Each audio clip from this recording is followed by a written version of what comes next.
اعوذ باللہ من الشیطان الرجیم بسم اللہ الرحمن الرحیم۔ ناظرین السلام علیکم۔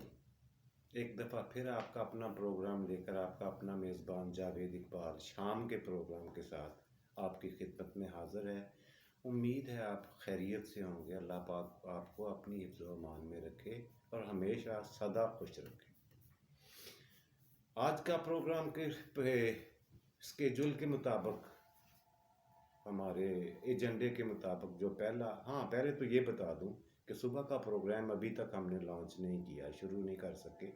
اس کے پیچھے کچھ فنی اور کچھ دیگر حالات ہیں جن کی وجہ سے ابھی تک شروع نہیں کر پائے۔ آپ کو زیادہ انتظار نہیں کروائیں گے، کچھ ہی دنوں میں وہ سارے مسائل حل کر کے انشاءاللہ کچھ ہی دنوں میں آپ کے سامنے صبح کا پروگرام بھی پیش کریں گے، اور وہی جو ترتیب آپ کو بتائی ہے اس کے مطابق ہی وہ بھی پروگرام چلا کرے گا، روزانہ چلے گا۔ تو آج کا پروگرام شروع کرتے ہیں اللہ کا نام لے کر۔ جی، سب سے پہلا جو سیگمنٹ ہے ہمارا وہ ہے آج کی کہانی۔ کل بھی سنائی تھی آپ کو، آج ایک نئی کہانی آپ کو سناتا ہوں۔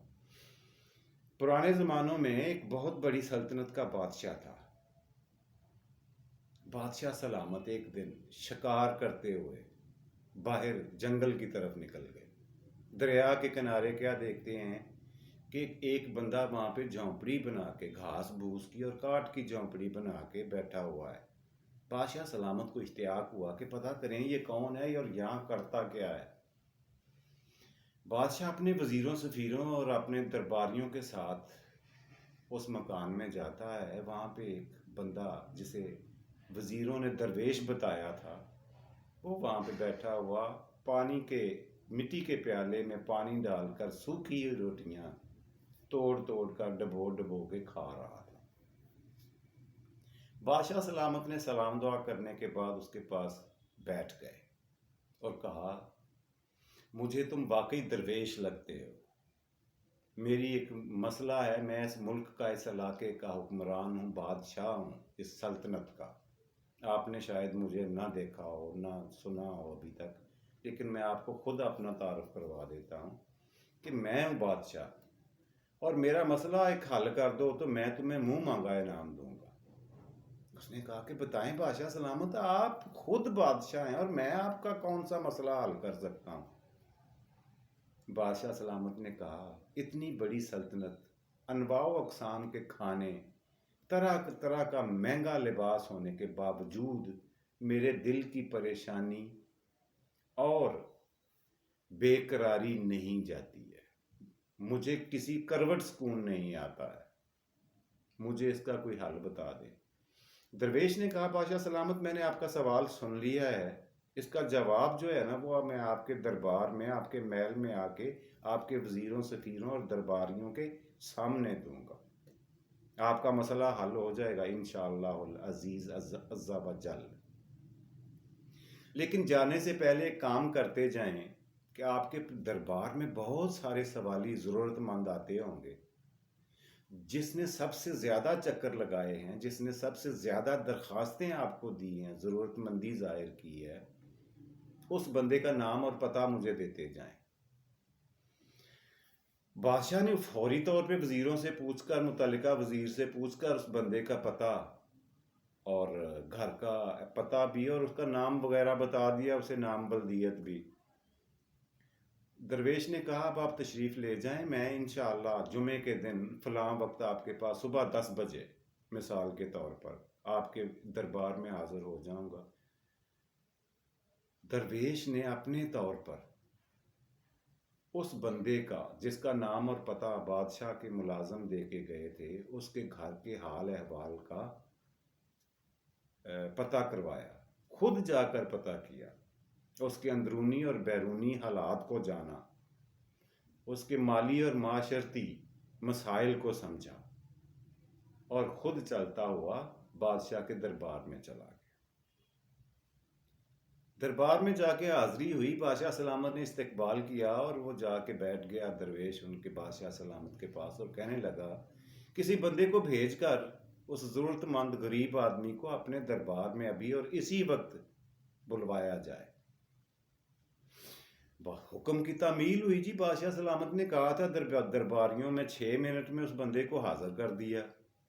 درویش نے پوچھا اللہ کے بندے یہ بتاؤ کہ تمہاری مجبوری کیا ہے؟ یہ میں نے دیکھا ہے تمہاری ایک کے بعد دوسری درخواست، دوسری کے بعد تیسری، چوتھی، پانچویں، چھٹی فائل میں لگی ہوئی ہیں. سب سے زیادہ درخواستیں تمہاری ہیں امداد کے لیے، ضرورتوں کے لیے. آپ نے ترلے واسطے کیے ہیں. آپ یہ بتاؤ کہ آپ چاہتے کیا ہو؟ اس نے کہا جناب بڑی قسم پرسی کے حالات ہیں میرے، بہت غریب ہوں، بہت ماڑا ہوں، مالی حالات اتنے خراب ہیں کہ گزر اوقات ہی بڑی مشکل ہے. درویش نے کہا میں نے آپ کی حالت سمجھ لی ہے، مجھے پتہ چل گیا ہے. آپ ایک کام کرو، میں نے بادشاہ سلامت سے اجازت لے لی ہے، میں جو کہوں گا بادشاہ سلامت تمہیں وہ سب کچھ عطا کر دیں گے. اب کام تم نے یہ کرنا ہے کہ تمہارے پاس 4 گھنٹے ہیں، دربار سے باہر نکلو اور نکل کر بھاگنا شروع کر دو. 4 گھنٹے ہیں تمہارے پاس، 4 گھنٹے کے اندر تم نے اندر محل کے داخل ہونا ہے. ان 4 گھنٹوں میں تم بھاگ کر جتنی زمین کے گرد دائرہ لگا لو گے، جتنی ایک دائرے کی شکل میں جتنی زمین کے گرد بھاگ کر آؤ گے، تمہیں وہ ساری کی ساری زمین جو ہے وہ الاٹ کر دی جائے گی، تمہارے نام کروا دی جائے گی.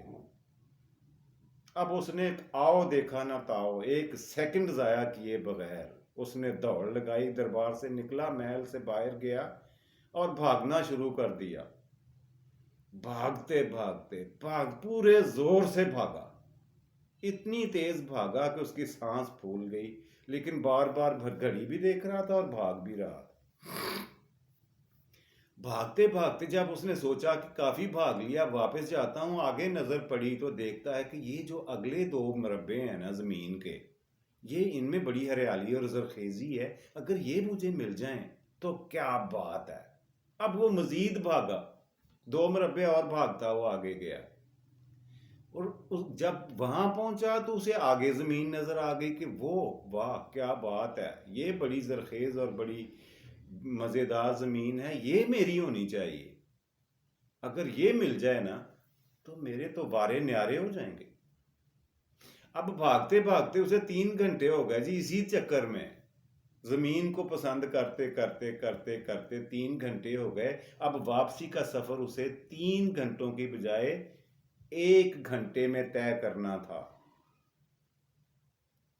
تاکہ وہ اپنے شرط اور وعدے کے مطابق دربار میں پہنچے اور اپنا انعام وصول کر لے. اب اس نے جب بھاگنا واپس شروع کیا، اب آپ خود ہی سوچیں کہ ایک 3 گھنٹے میں کیا ہوا بھاگ کے سفر اور تھکا ہوا آدمی واپسی کا وہی سفر 1 گھنٹے میں کیسے کر سکتا تھا. لیکن وہ بھاگا جی، سرپٹ بھاگا، بھاگتے بھاگتے بے دل ہو گیا، بے دم ہو گیا، اور واپس دربار میں جب پہنچا تو منہ کے بل گر گیا. سب کے سامنے محل میں دربار کے اندر آ کے منہ کے بل گرا. اب درباریوں نے پکڑ کے اسے سیدھا کیا تو اس کی روح پرواز کر چکی تھی،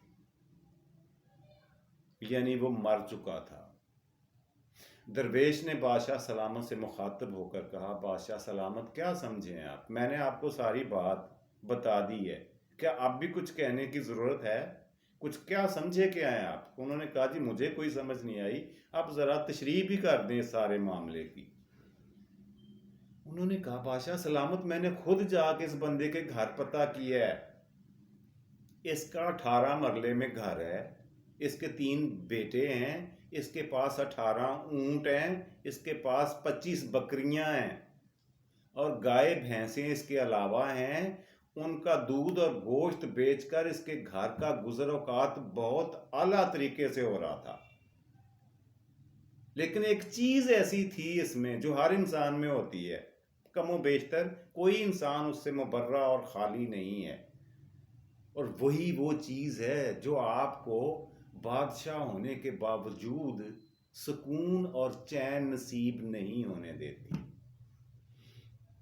بادشاہ سلامت نے کہا وہ کیا، کون سی چیز؟ کہنے لگا دیکھو بادشاہ سلامت، جان کی امان پاؤں تو کچھ عرض کروں، دنیا میں کل 5 ایسی چیزیں ہیں، کتنی؟ 5 گن کے، جو انسان کی بے سکونی اور بے قراری کا موجب اور بنیادی باعث ہیں، وجہ ہے۔ نمبر 1، لالچ، طمع، حرص، قناعت نہ کرنا اور ناشکرا ہونا، یہ 5 چیزیں ہیں۔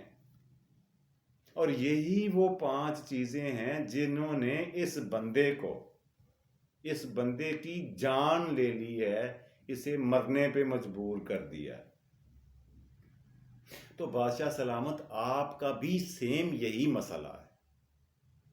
اگر آپ غور کریں تو آپ کی بے سکونی کا حل آپ کو سمجھ آ جانا چاہیے کہ کون سی چیزوں کو اوائڈ کرنا ہے، کون سی چیزوں سے بچنا ہے، کون سی چیزوں سے دور رہنے کی ضرورت ہے آپ کو۔ آپ کے پاس بہت بڑی سلطنت، اتنی بڑی حکومت آس پڑوس میں کسی ملک میں کسی بادشاہ کی نہیں ہے، لیکن اس کے باوجود آپ کے ذہن میں ایک خناس سوال رہتا ہے کہ اس سے اگلا ملک جو ہے نا، وہ بھی میری سلطنت میں شامل ہونا چاہیے۔ بلکہ صرف وہی نہیں، اس سے اگلا بھی، اس سے اگلا بھی، اس سے اگلا بھی، 2 4 6 ملک اور آپ کی بادشاہت میں، آپ کے تسلط میں، آپ کے قبضے میں ہونے چاہیے۔ یہ بہت ضروری ہے۔ یہی وہ چیز ہے جس چیز نے اس بندے کو اس جہان فانی سے کوچ کرنے پر مجبور کر دیا ہے۔ تو کہنے کا مقصد یہ ہے صاحب، یہ آج کی کہانی آپ نے سنی، مقصد یہ ہے کہ جب تک انسان اپنے اللہ کی عطا کی ہوئی نعمتوں کا شکر ادا نہیں کرتا، جب تک وہ قناعت پسندی سے کام نہیں لیتا، تب تک اسے سکون اور چین نام کی کوئی ذہنی طور پر وہ کبھی بے سکون کے ساتھ یا چین کے ساتھ نہ بیٹھ سکتا ہے، نہ چل سکتا ہے، نہ سو سکتا ہے، نہ اٹھ سکتا ہے۔ تو کوشش کریں کہ اللہ کی دی ہوئی نعمتوں کو پہ اس کا شکر ادا کریں، اور دینی حکم یہ ہے کہ شکر ادا کرنے کا بہترین طریقہ جو ہے وہ نماز ہے۔ اللہ کی نعمتوں کا شکر کرنا واجب ہے، اور شکر کرنے کا بہترین طریقہ نماز ہے۔ یہ تھی جی آج کی کہانی، امید ہے آپ کو پسند آئی ہوئے گی۔ اور اگلا جو ہمارا سیگمنٹ ہے وہ ہے آج کے شعر کا۔ آج کا شعر کچھ اس طرح سے ہے کہ تم کسی در پہ جاتے تو تمہیں معلوم یہ ہوتا، تم کسی در پہ جاتے تو تمہیں معلوم یہ ہوتا، کس قدر اذیت ناک ہے سوالی ہونا۔ شکریہ شکریہ، امید ہے شعر آپ کو اچھا لگا ہوگا۔ آخری سیگمنٹ ہے جی ہمارا آج کے سوال کا۔ سوال جو کل آپ سے میں نے پوچھا تھا وہ یہ تھا کہ مدینہ کا پرانا نام آپ نے مجھے بتانا ہے۔ مدینہ منورہ کا پرانا نام یثرب ہے۔ سوال کیونکہ آسان تھا، بہت سارے لوگوں نے صحیح جواب دیا، مجھے خوشی بھی ہوئی اس بات کی۔ لیکن آج کا سوال جو ہے وہ تھوڑا اس لیے مشکل کر رہا ہوں تاکہ تھوڑا کم لوگ بتا سکیں اور تھوڑی آپ کو محنت بھی کرنا پڑے۔ آج کا سوال یہ ہے کہ جی ہمارا اپنا صوبہ پنجاب، پاکستان کا سب سے بڑا، آبادی کے لحاظ سے سب سے بڑا صوبہ جس میں ہم رہتے ہیں، میں اور آپ ہم سب ہیں، اس سونی دھرتی، اس پنجاب میں سے سب سے پہلے نکلنے والے اخبار کا نام کیا تھا؟ جی ہاں، یہ بتانا ہے آپ نے کہ پنجاب سے جو سب سے پہلے اخبار جاری ہوا اس کا نام آپ نے مجھے بتانا ہے۔ ہوں دسو ہاں لالا جی، لگ پتا جائے گا۔ تو آج کا پروگرام یہیں پہ ختم کرتے ہیں۔ امید ہے آپ کو پروگرام اچھا لگا ہوگا۔ اپنی دعاؤں میں یاد رکھیے گا۔ اللہ پاک آپ سب لوگوں کو آسانیاں دے اور آسانیاں تقسیم کرنے کی توفیق دے۔ خوش رہیں، خوش رکھیں اپنا، اپنے گھر والوں کا، اپنے عزیز و اقارب کا، اپنے اہل و عیال کا، محلے داروں کا، سب کا بہت سا خیال رکھیے گا۔ اللہ وارث۔